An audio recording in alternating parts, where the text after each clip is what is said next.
my Father's world. And she made a mention of an instance where she was at Lake Powell and how beautiful that area was. And naturally, the first thing that came to mind was this hymn, "This is my Father's world." And she said she couldn't help but begin to hum and sing that hymn to herself. And Helen, I appreciate you saying that, because that's exactly how I have felt at times too, when I have been out in God's creation, and this exact hymn has come to mind and has struck me in a way that clearly the Holy Spirit of God is just speaking to me through the creation and through the wonder that I'm looking at and experiencing and feeling those words. This is my Father's world. And I rest me in the thought that around me nature sings and rings this creation. I want to read through this first stanza of this hymn, and then we're going to talk a little bit about it. On the one side, you actually have the hymn, so if you'd like to look at that, but I'm sure you're very familiar with it. This is my Father's world, and to my listening ears, this is interesting what he writes here. To my listening ears, all nature sings. It's interesting that nature, what he's seeing visually, he's experiencing audibly. This poem he writes. To my listening ears, all nature sings, and round me rings the music of the spheres. This is my Father's world. I rest me in the thought of rocks and trees and skies and seas. His hand the wonders wrought. When you read that verse as if it were someone speaking it, rather than us just singing through a melody that we're so familiar with, it really speaks to the heart. The poem, This is My Father's World, is written originally by Maltby. This is guy's first name, Maltby. That sounds like something you might drink, right? Not sure, but Maltby Davenport Babcock, born in 1858, only lived for 42 years. He was a young man when he died in 1901. But this poem originally was a 16-stanza poem. Now, it did not translate into a 16-stanza or a 16-verse hymn, because when it was set to music, it was only actually set to 3 verses or 3 stanzas originally. And so what you have in our hymn books and what we see, by the way, it's published in 105 different hymn publications. This is one of those interesting things, because Maltby became an ordained Presbyterian minister, and during his life was actually a very gifted speaker. There were things that were said about his preaching that his preaching had a personality that spoke to the heart. So clearly he was a dynamic type speaker and a very poignant preacher. And so when he communicated through his preaching, clearly his gift of prose and writing showed right through that. And some of the things that were said about his preaching were that it had a personality that spoke to those who were listening as they preached, and definitely had an impact. And he was born in Syracuse, New York, but he actually preached. He served as pastor in 3 different locations. One in New York City, but he originally started in Lockport, New York, went to Baltimore, Maryland, and then finally ended up in New York City. And it was of some of the areas in upstate New York, the beauty of the landscape and some of the sights that he would see.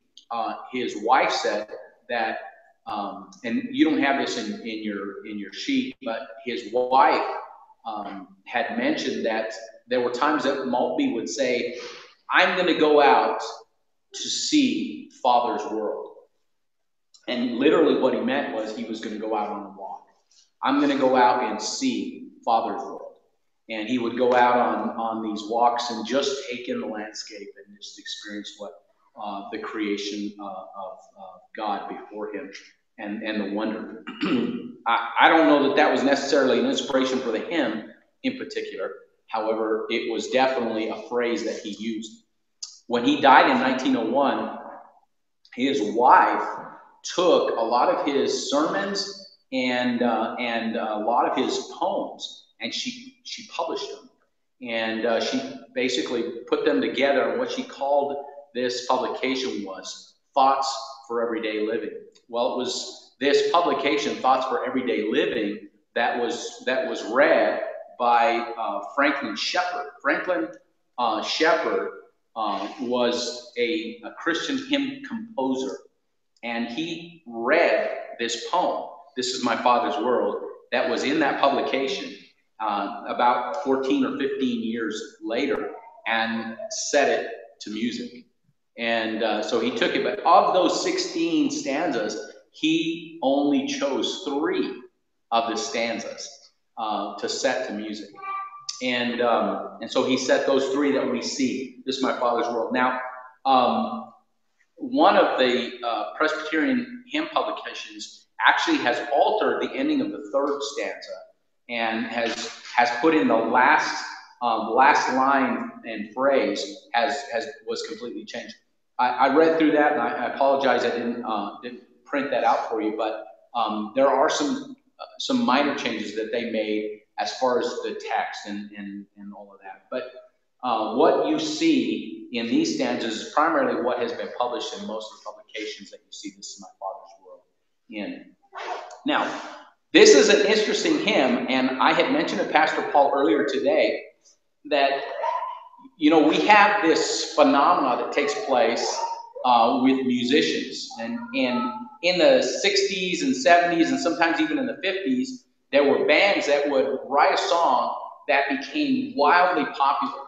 And it was like their only song that they were known for. And these groups were called, or these songs were called one-hit wonders, where a group would write a song and it would get a lot of airtime, but essentially it was the only song that group was known for. And Babcock wrote a lot of poems, and many of his poems were translated into hymns. However, both him and Shepherd, even though Shepherd also has a lot of hymns published as well too, this is the one hymn that both of them are primarily known for. I'm not saying it's their one-hit wonder, but it is the one hymn that when people talk about Shepherd, or when they talk about Babcock, they say, "Oh, this is my Father's world," or Terra Patris, or Terra Beata. Now, as you know, most of the hymns that we look at have a hymn tune name, the melody or the music. This actually has 2. The original tune name that was given to This is My Father's World was Terra Beata. Terra Beata, terra meaning earth or world, and beata meaning blessed or beautiful, right? So beautiful world or blessed world was the original tune name. However, many of our hymn books have the other or the second tune name, Terra Patris. And in our hymn book, in the Baptist hymnal, in this publication and also in previous publications, Terra Patris is the tune name. Patris is Latin for father. So Father's World is the translation for the tune name. So you have had your Latin lesson for the evening. So, and Chuck, you were doing a great job pronouncing that a while ago. So, on the way. Can you see where the Patris can translate to the word father? Patri, father, pater. And also we see in Spanish, padre or padre, which is basically the same derivative of that word. So Father's world. I like Terra Patris. Terra Beata is good too. I want to share something else that's kind of interesting because Babcock, in his style of preaching, was also known for the way that he spoke toward discipline. And discipline in the sense that we've got a job to do, stay focused and stay disciplined. One of the hymns that he wrote that was published in 1901 was this hymn called "Be Strong, We Are Not Here to Play." Isn't that an interesting title? And you see that I added just a little bit of that first stanza. Be strong. We are not here to play, to dream, to drift. We have hard work to do and loads to lift. Shun not the struggle. Face it. 'Tis God's gift. But I also want to read the other two stanzas too. Be strong. Say not the days are evil. Who's to blame? And fold the hands and acquiesce. Oh, shame. Stand up, speak out, and bravely in God's name. Then the third stanza, he says, be strong. It matters not how deep entrenched the wrong, how hard the battle goes, the day, how long. Faint not, fight on. Tomorrow comes the song.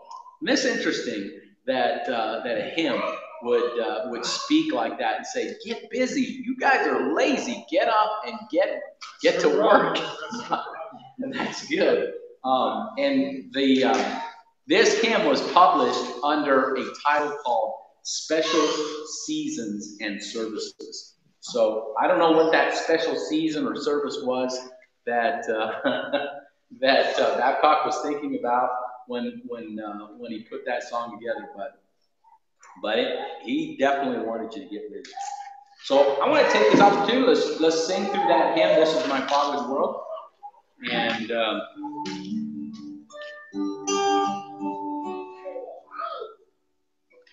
in fact, I think I'll do this one. This is my Father's world, and to my listening ears, all nature sings, and round me the music of the Spirit. This is my Father's word. I rest me in the thought of rocks and trees and skies and seas. His hand of wonderful. This is my Father's word. The birds their carols ring. The morning light of living light declare their Maker's praise. This is my Father's word. He shines in all that's fair. In the rustling grass I hear him pass. He speaks to me everywhere. This is my Father's word. Oh, let me not forget that though the wrong seems not so strong, God is the ruler yet. This is my Father's word. Why should my heart be sad? The Lord is King and heaven free. God reigns, let the earth be glad.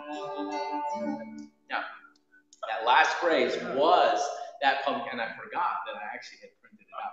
So let me read that to you, okay? And we're going to look at the two different ones. And so the phrase that we looked at This is my Father's will, the last part of the stanza 3.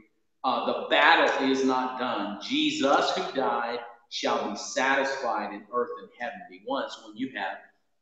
This one says, this is my Father's world. Why should my heart be sad? The Lord is king. Let the heavens ring. God reigns. Let the earth be glad. So I thought I had not printed that out. I'll just say this in closing about this hymn. This hymn has taken on a life in that many arrangements, choral, anthem, and song arrangements have been written and recorded. Amy Grant has a version of this that she published not a whole lot of years ago. There are some other groups, even in recent years, in the last couple of years, that are still using this hymn and recording it. Some of our more contemporary artists are still using this hymn. So it's not just something that you'll see in the hymn book, but you'll hear even sometimes on popular Christian radio stations, other arrangements as well. Any questions that you may have about this hymn, Mr. Babcock or Mr. Shepherd? Yeah, that picture might be Babcock, but I could not find one that I could verify was actually one of Shepherd. I found one that said it was him, but I could not verify that it was actually him because there was some